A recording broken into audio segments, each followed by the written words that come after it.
بسم اللہ الرحمن الرحیم۔ دوستو السلام علیکم۔ آج ہم آپ کو بتائیں گے حضرت لال شہباز قلندر کی ایک کرامت کہ ایک عورت کیسے آپ کی عاشق ہو گئی۔ آپ جب سیون شریف تشریف لائے تو آپ کے گلے میں مستقل طور پر پتھر کا ایک وزنی گلو بند پڑا رہتا تھا۔ اس گلو بند میں چھوٹے چھوٹے خوبصورت تراشے ہوئے قیمتی پتھر پیوست تھے۔ آپ کی ایک خاص عادت یہ تھی کہ آپ راستہ چلتے وقت ہمیشہ سر کو جھکائے رکھتے تھے۔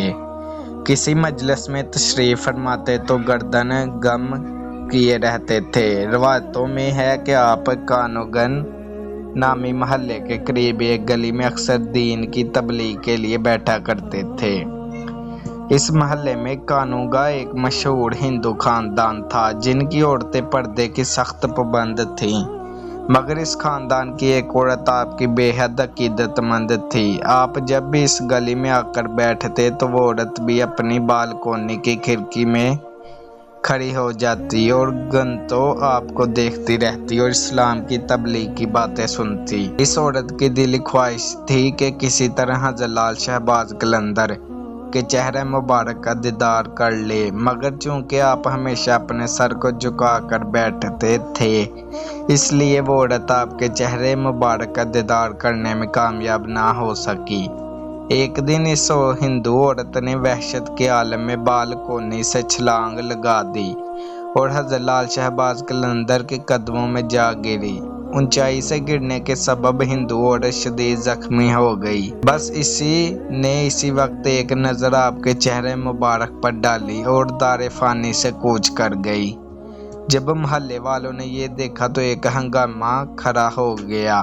اس کے بعد مرنے والی عورت کے رشتہ دار لاش اٹھانے آئے اور آپ سے کہا کہ اجازت دیجیے اس بد نصیب عورت کو لے جائیں اور آخری رسوم ادا کر دیں۔ کانوگا خاندان کے لوگوں نے آپ سے یہ اجازت یوں چاہی تھی کیونکہ عورت کے مرنے کے بعد بے پردگی کے خیال سے حضرت لال شہباز قلندر نے اپنی چادر اس کے جسم پر ڈال دی تھی۔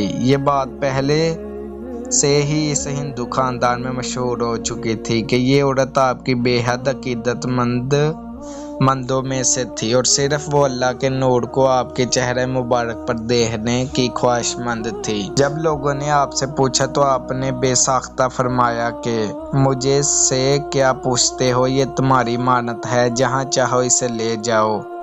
اب رشتہ داروں نے زمین میں لاش کو اٹھانے کی کوشش کی مگر وہ لاش ان لوگوں سے اٹھ کر نہ اٹھ سکی۔ لاش انہیں بے حد وزنی لگ رہی تھی، جس کے بعد 15-20 افراد نے بیک وقت لاش اٹھانے کے لیے زور لگانا شروع کر دیا مگر لاش تو جیسے زمین میں چپک گئی تھی۔ حضرت لال شہباز قلندر نے جب ان لوگوں کی پریشانی دیکھی تو لاش کے پاس آ کر فرمایا اگر تم شہر کے تمام ہندوؤں کو بھی جمع کر لو تب بھی یہ لاش نہیں اٹھ پائے گی۔ اس عورت کے رشتہ داروں نے جو یہ سنا تو دنگ رہ گئے۔ کاٹو تو ان کے جسم میں خون نہیں۔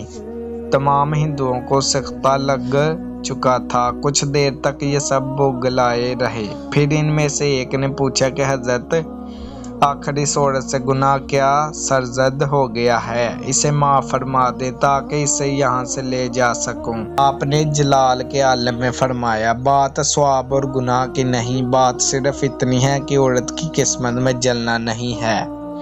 ہندوؤں کے لیے یہ ایک عجیب و غریب صورتحال پیدا ہو گئی تھی۔ پوچھا کہ پھر ہم کیا کریں، جس پر حضرت لال شہباز قلندر نے سکوت آمیز لہجے میں فرمایا وعدہ کرو تم سب اسے دفن کرو گے تو لاش اٹھ جائے گی۔ ہندوؤں نے وعدہ کیا جس کے بعد اس عورت کی ارتھی اٹھنے کے بجائے جنازہ اٹھا اور اس کو مسلمانوں کے طریقے سے دفن کر دیا گیا۔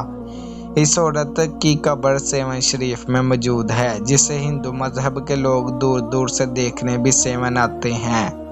عرس کے موقع پر جو مہندی اٹھتی ہے اس عورت کی قبر سے اٹھائی جاتی ہے اور مختلف علاقوں سے گزرتی ہوئی لال شہباز کی درگاہ پر آتی ہے۔ حضرت لال شہباز قلندر کو دنیا سے پردہ کے ہوئے 800 سال سے زیادہ ہو گئے، لیکن آپ کا فیض روحانی اب بھی جاری ہے۔ آپ کی یادگاریں اب بھی تابندہ و زندہ ہیں۔ حضرت لال شہباز قلندر کی یہ کرامات دیکھ کر کانوگا خاندان کے ہندو آپ کے دست مبارک پر شرف اسلام ہو گئے تھے۔ اسی طرح اسلام سندھ میں پھیلتا گیا۔ تو دوستو یہ تھی کرامات۔ اگر ویڈیو اچھی لگی تو ویڈیو کو لائک کر کے ہمارے چینل کو ضرور سبسکرائب کریں۔ ایسی ہی ویڈیو دیکھنے کے لیے اللہ حافظ۔